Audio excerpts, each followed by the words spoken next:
Tyler, Stuart, thank you once again for joining me here at SuperReturn International. Great to see you again here in the studio, and a very busy conference ahead. But just focusing on Barings, you've obviously always been focused on that sort of core mid-market lending opportunity. Is that still the case, and what have you seen in terms of evolution of that space in the last couple of years? Tyler, I'm going to go. Yeah, 100% still the case. I think that's really where we've really anchored our view on attractive relative value at the end of the day. We're trying to put a lot of our own capital into every deal we do, and we have the flexibility and the scale to go up market, down market, really across regions, you name it. But I think that's really where we've kind of seen the appropriate balance and risk-adjusted return, appropriate documentation, appropriate scale, and ultimately, consistent outcomes over multiple cycles. It's where your expertise lies, but I guess you are seeing some emerging trends potentially. So, Stuart, if you could just expand on that, what sort of types of opportunities are you seeing in this kind of environment? So, look, obviously we're mapping mid-market PE, so if we look at where that's been pretty active in Europe, and I think globally, things like financial services, that's been a big focus for the sector. The real trends for our business, though, is that we're seeing the relationships we have with sponsors continues to grow. We have about 200 active sponsor relationships. We've probably added another 10% to that in the last year. That's a great driver of the business. We're seeing a lot more kind of off-market origination coming into the business. So sponsors who are trying to transact away from auction processes, they're coming to maybe one or two lenders as opposed to going for kind of wide lender education processes. So that's great for the business, that we can do that kind of activity. The question I've had most, though, in this conference has been around PIK and the emerging trends in PIK, and actually that really hasn't been a massive factor in the core mid-market.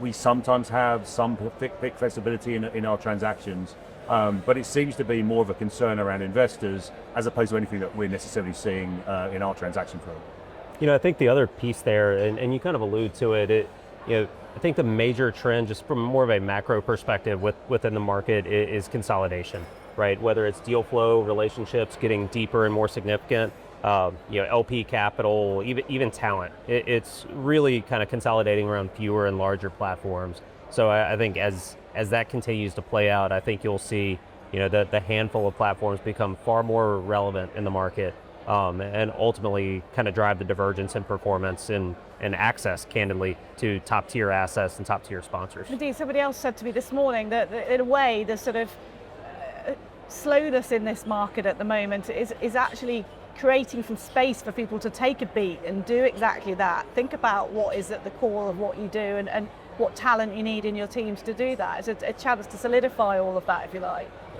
Well, you need to be a kind of all-weather asset manager. This is not an asset collection business, this is an asset management business. Right? So you need strong origination, you need big teams to monitor credit. If something does become adverse, you need ways of actually managing that as well. So look, we built a platform that can do all of those things. But increasingly, I think investors are also focusing around how do you construct portfolios. And again, this ties into your point, Tyler, around scale and consolidation. If you look at what people are investing in our business for, it's for income. And we can drive a lot of different transactions each year. I think last year we concluded around 160 transactions. If you look at our portfolios, they're typically going to have upwards of 80 or 100 plus names in them. And investors like that because, of course, we're looking to be strong on the selection side. But look, if something does go awry, then you want to have that added layer of protection about having a really diverse portfolio so that one name isn't going to drive overall performance across the piece. Stuart, you're based in London. Tyler, you're in the US. You are a global business. So what would you say you're seeing across geographies? You talked there about sort of seeing differences in approaches, but how conscious do you need to be of that bigger global picture in this sort of environment? Well, look, so I'm lucky enough. So I sit on all three of our global investment committees, so North America, Europe, and APAC. And the way we run the business, actually stylistically, it's very, very similar in each region. If you were to compare an investment memo in the US, it will look like one in Europe. And I think that allows us to have a strong view around relative value.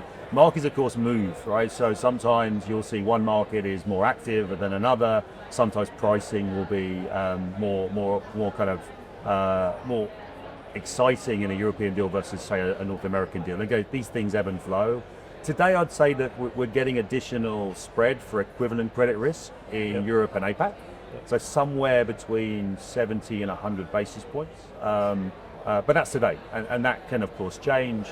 I'd also say that the volumes, at least for our business, I mean, they've held up really, really well post-Liberation Day. So where there may have been, I guess, some step back in US volumes, which I think will be temporary.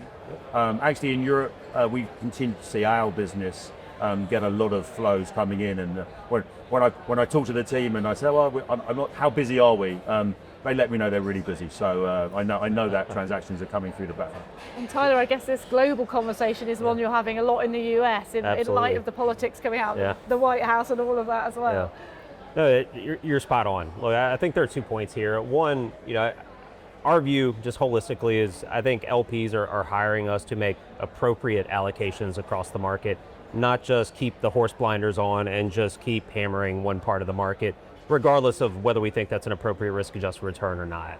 I think the other side of that, and while there has been pretty meaningful compression in spreads in North America, I think you have an entire scaled book of business that we're able to deploy into what I would loosely refer to as off-market opportunities. So we have roughly 300 portfolio companies in North America where it's, I reference off-market, it's non-competitive, right? So as they go and execute their buy and build and they continue to do the add-on acquisitions, we have the opportunity to continue to support known assets that are performing, that are fundamentally de-risking in that process.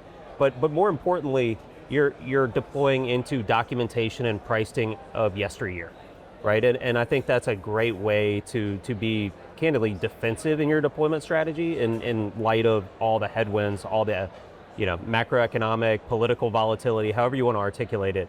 I think it allows for optionality and again, a defensive way of deploying new LP capital into known assets that are continuing to perform well.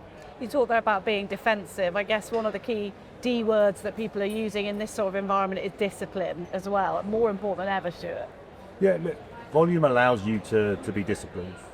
If you look at our business, probably around half of the volume of deals we did last year was the type that Tyler described. So this is supporting existing portfolio companies to grow their businesses. If sponsors are holding companies longer, they're probably coming back to us more frequently as they want to continue that to execute on that M&A story.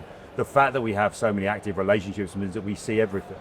And of course, once you have a wide funnel, you can be disciplined and you can say no. One of the most common discussions we have at investment committee is, do we need to do this deal? People pay us to be selective. I think we're probably known for being a little bit more defensive in terms of our style. And of course, so people will look at that, and that's how we like to prosecute the opportunity. Yeah, I think the interesting point there is as you deploy into the portfolio, new M&A has been incredibly slow. I mean, the dearth of transaction activity is probably one of the most common topics of discussion here at the conference. But ironically, we're actually up almost 40% year over year in terms of deployment, with nearly 80% of that going into the portfolio. So there are opportunities, there are great deployment angles in the market. It just looks different than it has in prior years. And talking of opportunities, you're both going to have lots of meetings here in Berlin. This is the largest global gathering of its kind for this industry. So what do you hope to take away from both those meetings, but also just the experience of being here? What are you going to be focusing on from all of the conversations you have here, do you feel, in the next sort of 12 to 18 months, just finally, Tyler? Yeah, well, I kind of approach every meeting and anchored on, honestly, we want to be a resource to the market. So not necessarily here just to go win the next deal or win the next LP investment, but really focus on transparency. I mean, I think there is a need to be honest about where the market is today, right? We've talked about deployment and how that looks. In North America specifically, there is not a tremendous amount of activity, and I think it's important for investors to kind of understand what that looks like. But then also kind of peel back the onion a bit and talk about what that means on a go-forward basis. And personally, I think that really means an acceleration of the divergence and performance amongst platforms, right? So, these are all great, events and great opportunities to connect and meet, existing investors and new prospects. But ultimately, want to anchor it around kind of education, but also transparency and being honest about where we see things today. Yeah. I think also it's a great opportunity for us to just really understand what our clients need right now. Yeah. So look, if I think about how our business works, that we have a scaled North American platform, a scaled European platform, and one of the largest Asia Pacific platforms. Some of our investors want to invest globally, others may focus on North America, some will focus on Europe, some will want to do Asia Pacific. It's not up to us to try and push them in a direction, it's up to us to have an entry point and solution that solves the problem they're trying to actually address, which may be their portfolio construction. So as we look at that, I mean, I am hearing, particularly across Asia and Europe, people are looking to do more in Europe right now. But that's not the same thing. It's not selling the US. They already have established programs. They're already deploying in North America, but they are looking to diversify. And again, we can be helpful there. So it's just about listening and ensuring that we have the right kind of solutions in place, the right kind of entry points, so that investors who want to deploy into middle market or lending, principally for income, can see that they can do that with the Barings platform. Yeah, you mentioned an important word there, and that's solutions. You know, I think what we really anchor our business around is being a solutions provider, whether that be on the sponsor side or the borrower side. You know, we have roughly, is it now about $180 billion in financing sponsors in some way, shape, or form. And that's across the entirety of products. So, you know, anything from kind of an ABL to traditional lending, 1L, 2L, you know, mezzanine, LP investments, fund investments, you name it.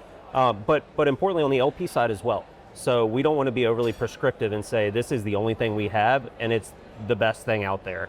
We want to be responsive to their strategy and their needs and offer every type of access point possible to a consistent investment strategy underneath at the asset level. I know how valuable every minute here in Berlin is for you guys, so I won't keep you here in our studio any longer, but thank you so much for sharing your time and thoughts with me today. Great to talk to you both. Thank you. Great, thanks for having us. Yeah, thank you.